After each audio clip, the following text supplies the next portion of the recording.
తెలుగు సినీ పరిశ్రమలో తనకంటూ ఒక ప్రత్యేక గుర్తింపు తెచ్చుకున్న అతి కొద్ది మంది యంగ్ హీరోల్లో బెల్లంకొండ సాయి శ్రీనివాస్ ఒకరు. ప్రముఖ నిర్మాత బెల్లంకొండ సురేష్ కొడుకుగా పరిశ్రమలోకి అడుగుపెట్టినప్పటికీ తన సొంత ప్రతిభ, హార్డ్ వర్క్ తోనే ప్రేక్షకులను ఆకట్టుకున్నారు.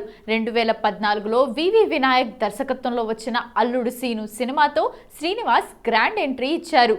తొలి సినిమాలోనే అద్భుతమైన dance performance, power packed action సీక్వెన్స్లతో ప్రేక్షకులను మెప్పించారు. ఆ తర్వాత స్పీడున్నోడు, జై జానకి నాయక, సాక్ష్యం వంటి సినిమాలతో యాక్షన్ హీరోగా తన స్థానాన్ని పదిలం చేసుకున్నారు. ముఖ్యంగా జయ జానకి నాయక సినిమా యాక్షన్ లవర్స్ కు మంచి ట్రీట్ గా నిలిచింది. ఈ సినిమాలో ఆయన చూపించిన ఎమోషన్స్, మాస్ డైలాగ్స్ యువతను బాగా ఆకట్టుకున్నాయి. బెల్లంకొండ సాయి శ్రీనివాస్ జనవరి 3, 1993న గుంటూరు, ఆంధ్రప్రదేశ్లో జన్మించారు.